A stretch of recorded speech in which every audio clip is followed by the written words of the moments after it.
में ही कहीं होगी, परंतु आपको बता दें कि गणेश जी की सबसे बड़ी प्रतिमा भारत में नहीं है। अब आप सोच रहे होंगे कि भारत, नेपाल या कंबोडिया के अलावा और कौन सा देश हो सकता है जो गणेश जी पर इतनी श्रद्धा रखता हो कि दुनिया की सबसे बड़ी मूर्ति बनवा दे।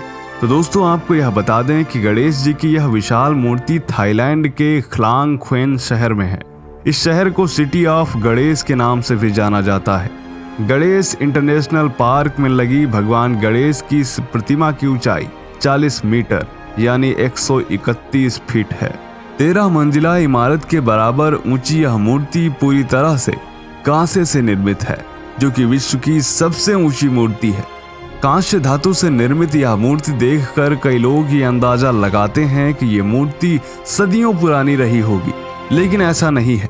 ये मूर्ति सदियों पुरानी नहीं बल्कि मात्र 10 वर्ष पुरानी है। जी हाँ दोस्तों, यह मूर्ति वर्ष 2012 में बनकर तैयार हुई थी।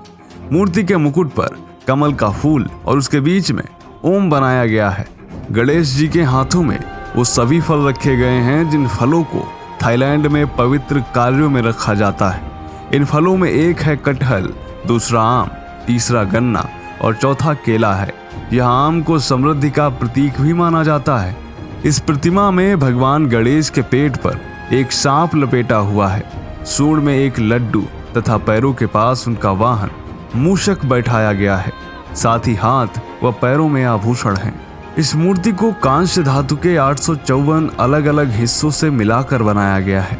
गणेश जी की इस मूर्ति को कुछ इस तरह से बनाया गया है कि बड़े से बड़ा तूफान और भूकंप भी इस मूर्ति को नुकसान नहीं पहुंचा सकता। थाईलैंड में गणेश जी को भाग्य और सफलता के देवता के रूप में पूजा जाता है। इस मूर्ति को बनाने में 4 साल का वक्त लगा था। दोस्तों, थाईलैंड में सदियों पुराना भारतीय प्रभाव है। यहाँ एक अजीब विशेषता यह है कि यहाँ के लोगों ने बौद्ध धर्म तो स्वीकार किया, परंतु अपनी हिंदू संस्कृति बचाए रखी। थाईलैंड में बहुत सी हिंदू निशानियां मौजूद हैं, जैसे कि यहाँ के एयरपोर्ट का नाम स्वर्ण भूमि है और यहाँ समुद्र मंथन का दृश्य भी बनाया गया है। थाईलैंड में वैसे तो लोकतंत्र है, परंतु राष्ट्र अध्यक्ष के रूप में यह राजा सर्वोपरि है। प्रत्येक राजा को राम कहा जाता है। 14वीं सदी में यहाँ अयोध्या की स्थापना हुई थी और यह थाईलैंड की राजधानी हुआ करती थी। इसे स्थानीय भाषा में अयुत्या कहा जाता है। इसी अयुत्या में चाचो एंग साओ एसोसिएशन नामक एक संस्था है जो कई तरह के धार्मिक कार्य और सामाजिक कार्य करती है। इसी एसोसिएशन के प्रेसिडेंट पोल जेन समाचाई वानिशेनी ने तय किया कि विश्व की सबसे ऊंची गणेश प्रतिमा यहाँ लगाई जाएगी और इसके बाद खलांग ख्वेन शहर में 40,000 वर्ग मीटर की जगह तलाशी गई। पहले यहाँ एक पार्क बनाया गया, बाद में यहाँ यह मूर्ति लगाई गई। चाचो येंग शाओ एसोसिएशन ने यहाँ एक सेंट्रल म्यूजियम भी तैयार किया है जो स्थानीय इतिहास को सुरक्षित रखने के उद्देश्य से बनाया गया है। भगवान गणेश की इस प्रतिमा को देखने के लिए लाखों लोग यहाँ आते हैं। भगवान गणेश की यह मूर्ति वहाँ के प्रसिद्ध मूर्तिकार पिटक चल्ले मलाओ ने बनाई है। मूर्ति को लेकर एसोसिएशन का दावा है कि यह विश्व की सबसे ऊंची गणेश प्रतिमा है और अभी तक उनके इस दावे को किसी ने भी चुनौती नहीं दी है। यदि भारत की बात करें तो भारत में गणेश जी की सबसे ऊंची मूर्ति मध्य प्रदेश के इंदौर में है, जो कि 25 फीट ऊंची है। इस मूर्ति को वर्ष 1875 में बनाया गया था। दोस्तों, महाराष्ट्र में गणेश उत्सव भले ही जोर शोर से मनाया जाता है, परंतु वहाँ पर स्थायी रूप से गणेश जी नहीं पूजे जाते। गणेश जी के स्थान पर वहाँ स्वामी कार्तिकेय की पूजा की जाती है, जिन्हें मुरुगन स्वामी भी कहा जाता है। हिंदू धर्म ग्रंथों के अनुसार भगवान शिव ने गणेश जी को उत्तर भारत तथा स्वामी कार्तिकेय को दक्षिण भारत का क्षेत्र दिया था।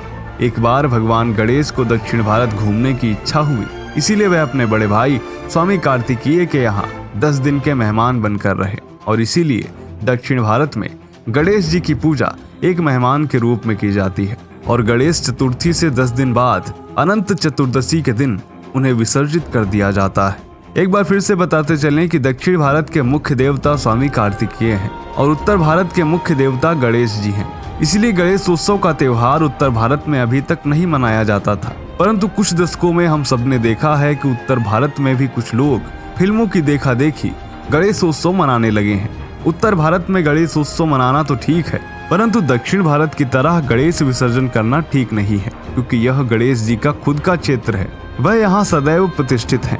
धर्म ग्रंथों को बिना जाने जो लोग दूसरों की नकल करते हुए गणेश विसर्जन करते हैं वह सरासर गलत है और ऐसा करने से भगवान गणेश का अपमान भी है और हमें इसका दोष भी लगता है। इसलिए सभी उत्तर भारतीय दोस्तों से निवेदन है कि पहले अपने धर्म ग्रंथों को अच्छी तरह समझ लें, फिर इस तरह का धार्मिक कार्य करें। फिल्मों की देखा देखी या दूसरों की नकल करने से धर्म का भी अपमान होता है। वीडियो पसंद आए तो लाइक करें, चैनल को सब्सक्राइब करना ना भूलें। मिलते हैं आपसे अगले वीडियो में।